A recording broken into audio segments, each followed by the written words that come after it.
The Vice President on Trial. Alright, kasama pa rin natin mga kapuso si Attorney Maria Soledad Deriquito Mawis, ang Dean ng College of Law, Lyceum of the Philippines University. Yung covered ma'am ng subpoena ay yung mga peso-denominated accounts lamang ng ating Vice Presidente. Kasi nga, hindi pwedeng ipasubpoena yung mga foreign deposits, foreign currencies. Upon written consent lang ng may-ari ng account mismo. Marami ho nagsasabi, teka sandali, so ang mga enterprising corrupt officials, tatago na lang sa dollar. Oo, diba? Yung nananakaw nilang peso tapos i-convert sa dollar, doon itatago dahil hindi mo naman masisilip eh. May mga limitations ang batas natin. Totoo yan. Tingin nyo ba ma'am, dapat amendahan na po yung batas ma'am? Palagay ko ho, dapat amendahan na ho yan. Kasi ho, iba ho ang batas, may specific para sa local money. Merong batas din para sa foreign. Sa foreign, isa lang po ang exception. And that is, you can inquire upon written consent of the depositor. Yun ho yung problema. Nasa batas ho yun eh. Hindi kaya ho, ang sabi nga ho ni Chis Escudero, ni Senator, dapat yan upon written consent kung gusto nyo makita yung dollar-denominated deposits niya. Magbibigay po ba ang Vice Presidente pagdating sa dollar? I don't know. I don't think she will. Kasi inaano nga ho niya, maayaw nga ho siya. So siguro, panahon na siguro na amendahan na ho yung batas na yan dahil nga, na yan po kumbaga yung weakest link eh. I-convert mo lang sa dollar, i-deposit. Correct. Kailangan hintayin pa yung written consent. Hindi katulad dito sa local, nakalagay mismo sa batas, except in cases, among others, impeachment. Okay, kasi yan works both ways. Impeachment trial and criminal trial, hindi ba ma'am? Dun ho yung kasi pagbabawal na yan. Yung pagbabawal na yan, may mga specific ho eh. Yung specific exception sa domestic money. Pero pagdating ho talaga sa foreign, isa lang ho upon written consent. Kasi yung kay Corona, di ba? Si Corona, pinagbawal yun. Hindi talaga nabuksan yung dollar account niya. Peso deposit lang yan nabuksan. Kaya nga hindi rin. Although sinasabi, Joe, nandyan ang specific na pagbabawal yan o limitasyon sa pagbubukas ng foreign deposit para sa interest ng mga investors. Kasi daw, baka lumayo ang mga investors sa atin kasi wala silang protection under sa ating banking system kung mabubuksan ng malaya yung mga foreign deposits. Yun yung purpose nun natin. But, iba na sitwasyon ngayon nagagamit yun diba? Alam ko, palusot lang yun ng gumawa ng batas para doon sila makapagtago na kanilang nanakawin. Pwede din. Gagamitin lang yung mga foreign investment. So kahit magkalokohan tayo, walang gagalaw para baguhin yan. Hindi kasi naalala ko, kaya ako naman naitanong kay Attorney Mawis yan. Naalala ko nung 2016, during the time na si dating Pangulong Duterte tsaka si Senator Cayetano ngayon ay nagtambal para tumakbo. Presidential elections. Sila mismo nagsabi, hoy, bulat-latin ninyo ang mga dapat ang mga tumatakbo sa dalawang pinakamataas na posisyon sa gobyerno, ang presidente at vice-presidente, nagpapabulat-lat ng kanilang yaman. At nagpumirma sila ng waiver noon, silang dalawa. Diba? And I'm sure kung ginawa ng tata yun, the fruit doesn't fall far from the tree. So baka naman, malay nyo, gawin vice-presidente. Alam niyo, malaking kumbaga ho, kaganapan kung pipirma ho si Vice Presidente. Wala nang kahirap-hirap. Wala na tayong pagtatagunan. Wala talaga siya tinatago. In fact, it will be good for her. To show na wala akong tagong yaman. Okay, alright. Yung issue tungkol sa, tatanungin ko na ba, Weng, o meron ka pang ibang mga tanong? Hindi, sa akin lang. Si Melvin Matibag, director ng NBI, ang sinasabing huli na nilang saksi para sa Article 4. Hindi ba, Joe? Siya na lang ang huli daw. At tapos na yung presentation sa Article 4, yung grave threat or betrayal of public trust dahil sa grave threat sa Presidente, First Lady at dating House Speaker. Kung nasubaybayan niyo ma'am yung kabuuan ng testimonya ng mga saksi at offered evidence dito sa Article 4, nailatag ba ng maayos ng prosecution? Sa aking paningin, opo. Matapang ko sasabihin na opo dahil ang issue po dito, nagbanta. Nagbanta ba sa buhay ng presidente, ng misis ng presidente at ng dating Speaker of the House? The answer is yes. Dahil pagbabanta naman ho, hindi naman ho sinabi na kailangang i-prove dyan sino ang kanyang kinuha para patayin. Nagbigay ho siya ng pagbabanta at yan ho, napakaklaro naman miski ilang beses nating panuorin yung tape. Kaya nasa defense ngayon ho, para patunayan, hindi yan banta, conditional lang yan. Di ba? Yun ang sinasabi nila, conditional. But to my mind, They're just a threat. Mm-mm. At seryoso ho kasi pati nga yung pugot ulo. Mm-mm. Diba ho? Pero sapat po ba yon para i-impeach ang isang impeachable official gaya ng Vice Because Presidente? it falls under betrayal of public trust. The Mhm. answer is yes. Okay. Ma'am, may nag-text dito. Kaibigan niyo raw kasi si Prosecutor Chel Jokno. Kaya kayo bias sa kanyang mga posisyon. Would you care to comment on this? Ah. He's a very good friend of mine. Mm. And I'm not biased because he's my friend. Because I listen to him and I agree with his legal position. Kasi ano naman po yan eh. By the way, just for the record, naging estudyante ko rin po si Attorney Poa. Very good sa UP Ay, po. oo, Naging galing mo estudyante. ni Attorney Poa. So, Oo. kilala ko rin ho siya. Magaling ho. At ako very proud the way he answered, Correct. the way he argued. Mm. Kaya lang ho, sa aking paningin, batay ho dun sa dalawang thoughts ho, yung arguments, mas panig po ako kay Dean Chel. Actually, kami nga ni Weng, sangayon, dapat yan ang ganyan ang mga senador dapat. Oo eh, no? naman. Oo, Kaya totoo lang, hindi yan. pinalad si Chel. Chel Jokno na maging senador. mga Mababatas kapuso. pa rin naman siya ngayon. Oo naman. Oo. At least napapakita niya yung kanyang Oo, worth totoo. sa pamamagitan ng impeachment. Okay.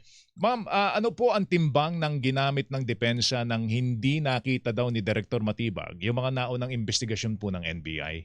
Alam niyo ho, wala ho siyang personal knowledge kasi hindi ho siya ang nagpa-imbestiga. Pangalawa, hindi pa naman ho siya nasa posisyon para malaman ho niya kung ano ho yung kaganapan. Ang sinasabi ho niya, base sa dokumento na nakalap ng kanyang opisina, ito yung lumalabas, which is personal knowledge based on authentic documents. Mhm. So matimbang din po yun. Tapos nagsalita na ho siya dun nung siya ay director na, yun na ho yung may personal knowledge ho siya tungkol sa investigasyon. Mhm, So mhm. hindi sa walang saysay just because he was not. He Okay. based it on authentic documents. Pa-explain po yung affidavit ni Las Cañas na hindi pirmado. Balido po ba yan? Na-explain na po ni Attorney Mawis kanina. No? Ito. Ang mga impeachment dati, inaabot po ng gabi, madaling araw para magsaliksik ng katotohanan.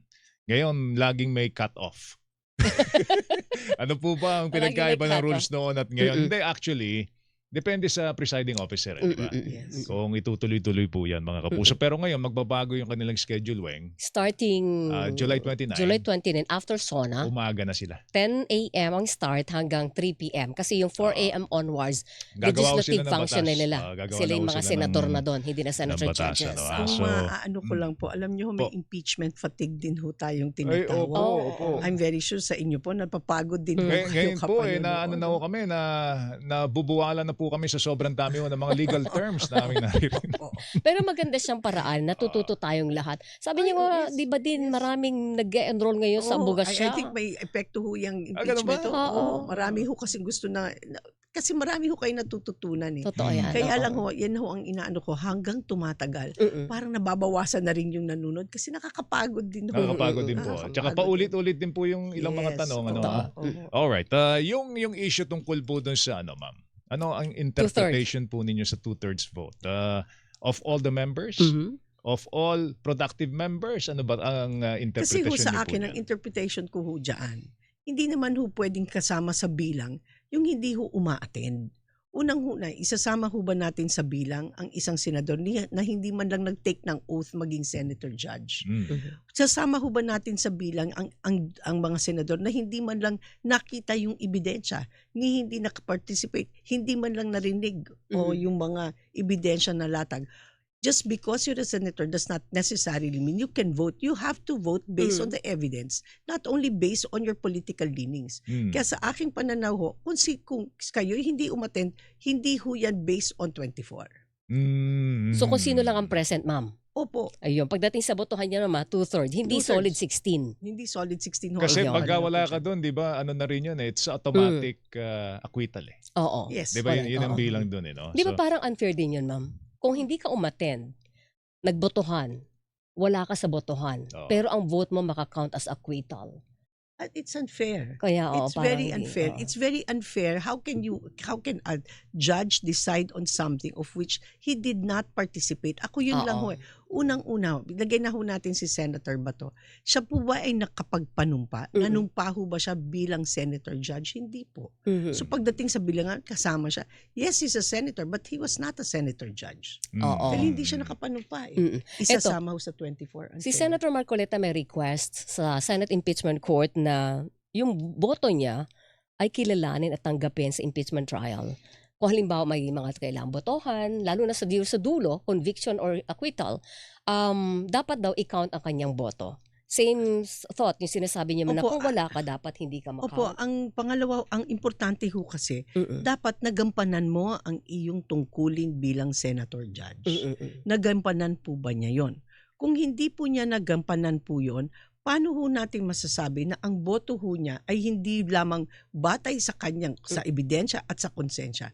Of course, it will be based on something else and it will be based on political leanings. Although sabi ni Marcoleta di sa kanyang manifestation, meron ng precedent nung panahon ng Estrada impeachment trial. So, sabi din ni Senator Chis, inclined siya na pagbigyan. Pero tingnan natin kung saan dadalahin ng discussion at botohan ng Senator Judges sa bagay na ito. Alright, ito ilan sa mga observation lang na ating mga texters dito. Sabi niya, wrong move kay Senator Pia to cite the Jokno versus Stonehill case.